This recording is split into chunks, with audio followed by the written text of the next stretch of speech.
그 요한일서는 제가 의도하진 않았는데 어떻게 오늘 매일 성경 읽기 본문이 또 오늘 매일 성경 매일 성경 읽기 매일 여러분 이렇게 읽는 거 있잖아요.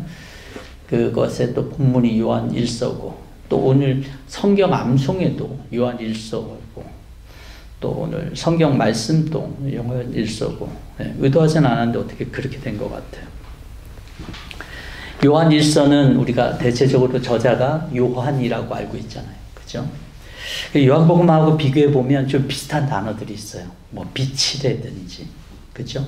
생명이라든지, 또는 사랑이라든지 이런 부분들이 굉장히 많이 반복되고 있어요. 그래서 여러분들이 요한일서를 읽다 보면 요한복음과 연상시키기가 그렇게 어렵지는 않습니다. 요한일서 1장과 2장은 빛과 어두움에 대한 부분들을 좀 강조하고 있다라면 3장, 4장, 5장은 사랑에 대한 강조가 있어요. 사도 요한은 예수 그리스도 안에서 성령으로 말미암아 하나님의 가족이 된 그리스도인들에 대해서 사랑하는 여러분 이렇게 표현하고 있어요. 그리고 오늘 본문에서 우리가 읽었지만 서로 사랑하자라고 권면하고 있어요. 왜 그랬을까? 왜 굉장히 사랑이란 말을 요한은 그 공동체, 이 편지를 받는 공동체한테 그렇게 얘기를 했을까? 간단해요. 왜 그랬냐면 그들에게 사랑이 부족했기 때문이었을 거예요. 서로 사랑하자라고 하는 말은 머리에만 머무는 말씀이 아니라 우리의 마음과 손과 발이 하나님께서 허락하신 지체를 사랑하는 것들을 의미하는 거겠죠. 서로 무관심하고 시기하고 경쟁하고 반목하는 그런 형제 자매들에게 향해서 제발 좀 사랑하자라고 권면하는 그런 말이기도 할 것입니다. 그러니까 지금도 뭐 어렵지만 초대교회도 어려웠던 것 같아요. 그래서 예수님은 이렇게 말씀하시잖아요. 천국은 늘 침노당한다 라고 하고 있어요. 어떻게 보면 좀 이해가 안 되잖아요. 어떻게 천국이 침노당하지?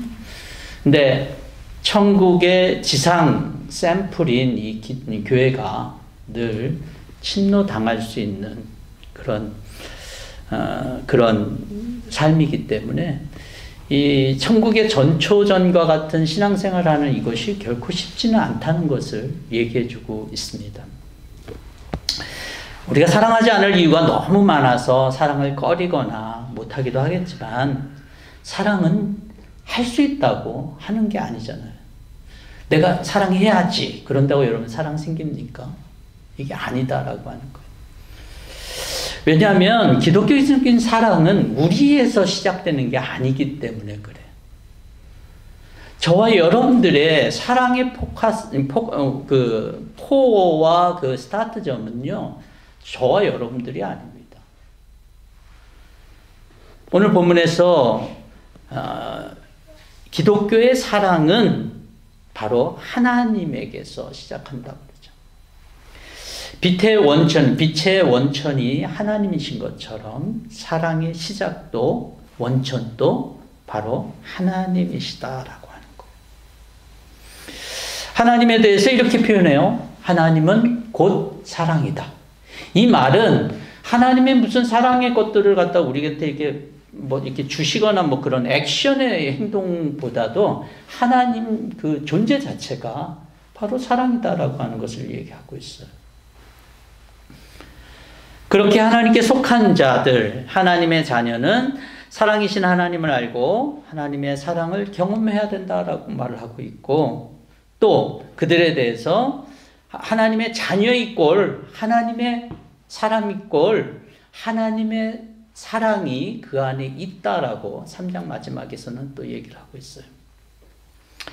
그래서 그 하나님의 사랑이 우리 가운데 있어야 진정으로 사랑을 행할 능력이 있기 때문에 하나님을 알아야 되고 하나님이 내 속에 있어야 된다. 그러면 자연스럽게 그 사랑이 드러나게 된다. 나타나게 된다라고 하는 거예요. 인간적인 사랑은 다분히 상호적인 거잖아요. 예. 근데 하나님의 사랑은 좀 일방적이고 무조건적이에요. 그래서 성경은 오늘 또 우리가 읽었지만 사랑하지 않는 사람 하나님 알지 못하는 것이다 라고 그렇게까지 얘기를 해요. 하나님께는 사랑하지 않을 이유가 아닌 사랑하는 이유로 마치 가득 차 있는 분 같아요. 안 그렇겠어요? 저 여러분들 보면 하나님 왜 사랑할까? 인간적으로. 그럴 이유가 없는데. 근데 하나님은 우리에게 사랑하지 않을 이유보다도 사랑할 이유를 가지고 더 많이 우리를 사랑하시는 분이시기도 합니다. 왜냐하면 앞서 말한 것처럼 이유가 없어요. 이유가. 이 이유가 있으면 굉장히 이게 조건적이라고도 말할 수 있잖아요. 그렇죠? 이유 없는 사랑. 하나님께서 거저 주시는 은혜 이런 것도 잘 이해가 안 가요. 사실은. 어떻게 그거를 거저 주었을까? 이게 정말 하나님의 사랑을 지극히 알지 못하면 우린 이걸 잘 이해하지 않고 인정하지 않기 때문에 자꾸 조건적인 것들을 걸게 되죠. 그래서 우리가 다른 사람 바라볼 때 나에게 유익이 되는 사람인지 나한테 해가 되는 사람인지 우리가 구분하면 사랑하는데 하나님 사랑은 그렇지 않아요. 돈으로 살 수 있는 것도 아니고 받을 자격이 있어서도 아니고. 근데 하나님은 하나님 본성 자체가 사랑이기 때문에 우리한테 찾아올 때는 그냥 사랑이 오는 거죠. 그래 맞는 거잖아요. 하나님 내게 왔는데 사랑 없이 왔다. 그럼 이게 맞지가 않는 거라는 거예요. 요한의 말은. 그래서 요한일서 오늘 15절에도 보면 누구든지 예수를 하나님의 아들로 시인하면 하나님이 그 사람 안에 있고 라고 얘기를 하고 있습니다. 그래서 우리가 내가 하나님의 사람이면 하나님의 사랑이 내 안에 있는 거구나 라고 하는 것을 내가 이 땅에 하나님의 사랑이다 라고 하는 것을 우리가 인정해야 된다라고 하는 거예요. 그러니까 여러분들은 이 사랑이라고 하는 것이 어떻게 보면은 자꾸 이렇게 감정적으로만 있는데 뭐가 내 가운데 이렇게 하나님을 믿는다. 하나님 내 안에 있어. 확신이 있다 그러면 내 안에 하나님의 사랑이 있구나 라고 하는 것을 내가 알고 또 확신해야 된다는 것을 얘기해 주고 있는 것입니다. 그 하나님의 사랑은 어떻게 우리 가운데 드러났냐라고 했을 때 우리가 잘 알고 있다시피 드러나게 됐다라고 얘기를 하고 있어요. 9절에 보면 하나님의 사랑이 우리에게 드러났으니 이 드러나다라고 하는 헬라어 단어는 파네로오라고 하는 단어예요. 파네로는 요한일서 1장에서 요한일서 시작할 때 생명이신 그리스도께서 이 땅에 오셨다라고 할 때 오셨다라고 하는 것도 드러냈다라고 하는 것과 오셨다는 것과 같은 단어를 써요. 이 단어를. 그러니까 아기 예수로 오셨다라고 하는 이 의미와 예수 하나님의 사랑이 드러났다라고 하는 의미는 같다라고 하는 거예요. 요한일서에서는 그렇게 쓰고 있어요. 그리고 우리 안에 그 하나님의 사랑이 오셔서 드러났다라고 하는 것이죠. 이 하나님의 사랑은 자기 독생자를 세상에 보내신 근거라고 우리는 다 알고 있어요. 그냥 일반적으로 알고 있어요. 근데 우리는 이것이 얼마나 엄청난 결정과 그 지혜가 있는지 다 이해하지 못합니다. 하지만 다 이해하지 못해도 이거 한 가지만은 알았으면 좋겠어요. 하나님이 하나님의 사랑을 나타내는 방편을 당신의 아들이신 예수 그리스도를 통해서 우리에게 나타내셨다라고 하는 이걸로 정하셨다는 것입니다. 그러니까 여러분 하나님이 그렇게 정하셨으면 우린 그것 뺏기는 하나님의 사랑을 얻을 길이 없다라고 하는 거예요. 사람들이 다이렉트로 뭔가 하나님이 커다란 무슨 사랑의 어떤 무엇을 우리한테 주실 것들을 기대하는데 절대로 그런 건 없습니다. 예수 그리스도를 통해서 하나님의 사랑이 나타나게 하셨어요. 그거 외에는 없다라고 하는 거예요. 하나님의 사랑을 알 수 있는 방법이 없어요. 그리고 그것은 유일한 방편일 뿐만 아니라 구약에서 계속적으로 약속했던 방편이에요. 여러분 우리가 하나님의 뜻과 의도를 다 알 수는 없지만 사랑의 측면에서 보면 우리가 어떤가요? 어떤 사람 사랑한다 그러면 보통은 대부분 뭘 주는 거잖아요. 그것도 자기 소중한 걸 주는 거잖아요. 그럼 하나님이 왜 그렇게 예수 그리스도를 통해서 나타나셨을까라고 했을 때 하나님에게 많은 것들이 있지만 오직 하나 있는 것은 성경 속에서 우리가 알다시피 당신의 아들 예수 그리스도시잖아요. 그래서 우리가 예수님을 우리가 요한복음 3장 16절에서 독생자라고 얘기하잖아요. 오늘 또 본문에서는 외아들이라고 얘기를 하잖아요. 그러니까 유일한 거예요. 하나님에게는 많은 것들 중에가 아니라 단 하나밖에 없는 거예요.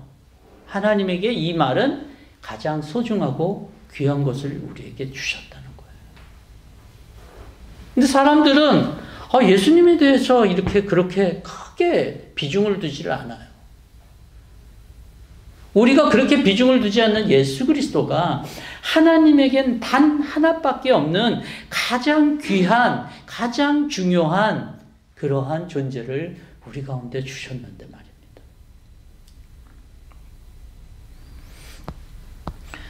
하나님은 가장 소중한 것들을 우리에게 주셨을 때 굉장히 그것이 큰 지혜였고 굉장히 큰 결단이었고 하나님의 사랑을 나타내 줄 수 있는 방법의 가장 큰 방법이라고 생각하셨던 것 같아요. 그래서 인간 중에서도 하나님을 향해서 이렇게 하나님을 사랑한 사람들을 굉장히 크게 보셨던 것 같아요. 여러분 우리가 창세기 22장에 보면 아브라함이 자기 아들 이삭을 드리잖아요. 그것도 100세에 난 아들인데 그것을 이렇게 드렸을 때 하나님이 아브라함 모순이 많았어요. 굉장히 실수도 많고 제가 볼 때는 약한 부분도 많고 믿음의 조상이긴 하지만 그렇지만 하나님께 이것을 딱 이삭을 칼로 이렇게 죽이려고 했을 때 저는 도저히 그렇게 못할 것 같은데 아브라함은 했던 것 같아요. 왜? 사랑하고 믿고 그랬으니까. 이렇게 얘기해요. 그 아이에게 손대지 마라. 그 아이에게 아무 일도 하지 마라. 너의 아들, 너의 외아들까지도 나에게 아끼지 하니 내가 하나님 두려워한 줄을 내가 이제 알겠다. 하나님께서 우리에게 반대로 주셨어요. 당신의 외아들을, 독생자를. 그것은 바로 하나님이 그 독생자를 우리에게 주셨을 때 우리 모두가 뭘 깨닫기 원하냐면 이제 하나님 우리를 사랑하시는구나. 아브라함이 이제야 내가 나를 경외하고 두려워한 줄 알겠다라고 하는 것을 하나님 얘기했던 것처럼 아들을 보내주셨을 때 우리가 깨달을 수 있는 것은 이제야 우리가 하나님이 진짜 우리를 사랑하는구나 라고 하는 것을 알게 된다는 것이죠. 사랑의 시작은 하나님인데 우리가 사랑의 이유를 우리 안에서 찾으려고 하면요 우리는 늘 실패합니다. 왜냐하면 우리의 사랑은 늘 자기중심적이고 이기적이기 때문에 그래요. 맥스 루카이도의 예수가 선택한 십자가라는 책에서 이런 얘기를 해요. 그리스도는 단 한 번도 자신의 초자연적 능력을 일신의 안위를 위해 사용치 않으셨다. 예수님 눈썹 한번 치켜 올리시면 가시 면류관을 엮는 군병의 손을 마비시킬 수 있었지만 그러지 않으셨다. 놀랍다. 하지만 이것이 그분이 오셔서 행하는 사건 중에 가장 놀라운 부분일까? 별들로 구슬치기를 하던 분이 자기의 무한성을 포기하신 것도 놀랍지만 그보다 놀라운 사실이 있다. 성육신의 가장 멋있는 부분을 알고 싶은가? 예수님과 가장 가깝다는 친구들이 그분을 배반하고 달아날 때에도 그분이 끝까지 침착함을 잃지 않으셨다는 사실? 아니다. 아담 이후의 모든 남녀들의 죄인들의 온갖 죄를 대신 뒤집어 쓰시면서 주님은 자기 변호를 거부하셨다. 그러나 그것도 놀랄 만한 사실은 아니다. 천국의 법정이 무수한 유죄 판결에 올려 퍼지고 빛의 창조자가 죄인들이 가득한 밤의 냉기 속에 버려졌을 때 여전히 침묵을 지키셨다. 그러나 이것도 아니다. 예수는 어두운 무덤에서 사흘을 보내신 후 환한 웃음으로 부활의 아침 햇살 속으로 당당히 걸어 나오시며 초라한 루시퍼에게 그것이 제일 센 주먹이더냐? 라고 물으셨다. 그러나 심지어 그 부분도 아니다. 이러한 것들도 멋있다 말할 수 없이 멋있다. 그러나 천국의 면류관을 버리고 가시 면류관을 쓰신 그분의 가장 멋있는 부분이 무엇인지 알고 싶은가? 그것은 바로 당신을 위해 그렇게 하셨다는 사실이다. 바로 당신을 위해. 저와 여러분들을 위해서 하나님이 하신 일, 예수님이 하신 일, 이것이 바로 하나님의 나타난 사랑이다라고 하는 거예요.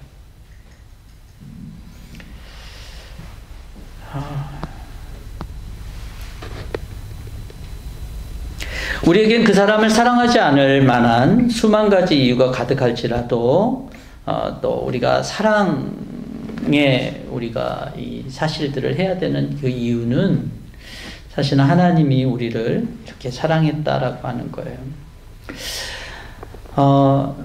우리가 예수 그리스도가 우리 가운데 이렇게 사랑으로 우리 가운데 예수 그리스도의 십자가 화목제물을 주셨다는 이 사실이 저와 여러분들, 이 성탄을 맞이하는 저와 여러분들 가운데 믿어지고, 이 성탄의 이 사실은 부인할 수 없는 하나님의 사랑이 나타났다라고 하는 것이다 라고 하는 것입니다.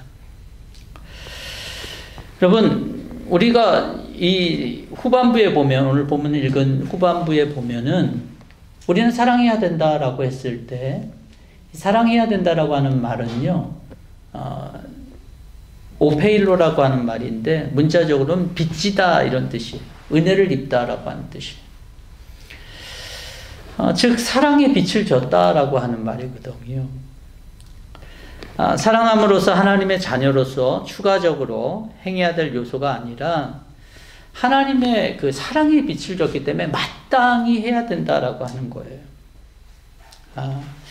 사랑이 얼마나 큰지를 아는 사람들은 당연히 그것을 사랑의 빛으로서 갚아나가는 거죠. 이것은 바울이 로마서에서 나는 사랑의 빛인 자라고 했던 그런 말과 일맥상통합니다. 그래서 하나님께서는 예수님께서는 요한복음 13장에서 이제 나는 너에게 새 계명을 준다. 서로 사랑해라. 내가 너희를 사랑한 것 같이 너희도 사랑하라. 이 말씀을 우리에게 새 계명으로 주셨죠. 그리스도의 몸된 교회가 서로 사랑할 때 세상은 사랑이신 하나님을 보게 될 것입니다. 하나님의 사랑이 우리 안에 온전히 이루어질 것이다 라고 하는 것이죠. 지난주에 우리 조항숙 집사님께서 돌아가셔서 그 장례를 했다 그래요. 그런데 엄청나게 많은 사람들이 왔대요. 그 시골 교회에. 조 목사님한테 좀 전해드렸는데 그분이 그렇게 그때까지 돌아가시기 전까지 계속적으로 이렇게 먹이고 나누고 그랬다는 거예요. 참 놀라운 그런 분이시구나 라는 생각을 들었어요. 그래서 어떤 책의 일부분에 이런 부분이 있더라고요. 사랑하면 약한 자가 강해진다. 또한 사랑하면 강한 자가 약해진다. 사랑하면 사랑하는 대상에게 언제나 지게 된다. 힘이 없어지는 것이 아니다. 사랑하기 때문에 지는 것이다. 져주는 것이다. 사랑하는 사람은 사랑하는 대상을 향해 이기는 법이 없다. 우리는 사랑하는 대상을 위해 약해짐으로 사랑하고 약해짐으로 친밀해진다. 그래서 사랑은 신비로운 것이다. 사랑은 주는 것이다. 가장 소중한 것을 내어주는 것이다. 주면서 더 주지 못해 아쉬워하는 것이 사랑이다. 사랑하면 참는다. 사랑하는 것만큼 참는다. 사랑하지 않으면 참는 것은 참는 것이 아니라 버루는 것이다. 사랑하는 사람은 벼르지 않는다. 사랑하면 용서한다. 사랑한다는 것은 용서한다는 것이다. 사랑한다는 것은 살린다는 것이다. 누군가를 사랑할 때 우리는 사랑하는 대상을 살리고 있는 것이다. 사랑은 사랑하는 대상에게 소망을 준다. 힘을 심어준다. 삶의 의미를 준다. 살아야 할 이유를 갖게 해준다. 사랑은 산소와 같아 산소가 없이는 살아갈 수 없는 것처럼 사랑 없으면 살 수가 없다. 예. 어떻게 보면 사랑하지 않을 수 있는 어떤 그런 것들, 우리 안에 이유들이 굉장히 많을 수 있겠지만 사랑해야 될 이유가 없다라면 그때가 바로 사랑하는 때라는 거죠. 예. 먼저 사랑하며 우리 사랑이 그리스도의 사랑으로 하나님의 사랑으로 충만한 그런 은혜 속에서 우리가 이 세상 속에서 사랑을 나누는 또 우리들이 될 수 있길 바랍니다. 대강절을 보내면서 이 성탄절을 맞이하면서 사랑에 대해서 더 깊이 묵상했으면 좋겠어요. 우리가 하나님이 우리 가운데 찾아오신 이 사랑이 확신됐으면 좋겠고, 예수 그리스도께서 우리 가운데 오셨기 때문에 이 사랑이 우리 가운데 있다라는 이 사실들을 저와 여러분들이 확신하고, 또 그 사랑이 나타난 바 됐기 때문에 우리도 이 땅 가운데서 그리스도의 사랑을 나타낼 수 있는 주님의 백성들이 될 수 있기를 바랍니다. 사랑하는 성도 여러분, 우리는 이 대강절을 보내고 성탄절을 맞으면서 우리 안에 나타나신 하나님의 사랑인 예수 그리스도를 받아들이고, 예수 그리스도를 받아들이고 믿는 자들마다 하나님의 사랑이 내 가운데 있다는 것을 믿고, 또 세상의 소리나 경험의 소리 아닌 성령께서 여러분들에게 하시는 말씀, 사랑을 베풀고 서로 사랑하라라고 하는 것들이 우리 공동체 안에서 또 이웃들에게 나눠줄 수 있는 주님의 백성들이 될 수 있기를 주의 이름으로 축원합니다. 같이 함께 기도하겠습니다. 좋으신 하나님 감사합니다. 오늘 또 하나님 이 대강절 마지막이 또 사랑이고, 또 주님의 오심이 또한 사랑인데, 하나님 이 사랑이 우리 가운데 늘 부족함을 느끼는 이유는 하나님이 우리 가운데 때로는 자리하지 않고, 하나님과 상관없이 우리가 삶을 살 때 사랑의 부족함을 느낍니다. 하나님, 사랑이신 하나님이 우리 마음 가운데 찬양하게 하시고, 이 나타난 사랑은 바로 예수 그리스도 안에서 우리가 찾을 수 있기 때문에 그리스도의 말씀을 우리가 마음속에 심으며, 또 그 말씀으로 우리가 하나님의 사랑을 경험할 수 있는 우리 성도들이 되게 도와주시옵소서. 하나님, 그리고 우리가 이 땅 가운데서 늘 사랑의 빚진 자로서 이 땅 가운데 사랑을 나타낼 수 있는 주의 백성들이 될 수 있도록 인도하여 주시옵소서. 모든 것을 주님께 맡기고 의지하며 우리가 이 땅 가운데서 이 성탄절을 맞이할 때 하나님의 사랑을 나눠줄 수 있는 그런 주의 백성들이 되게 하여 주시고, 또 각 성도들의 가정과 삶 가운데 하나님의 사랑이 또 저들 가운데 넘쳐날 수 있도록 은혜 내려 주시옵소서. 감사하며 예수 그리스도의 이름으로 기도하옵나이다. 아멘.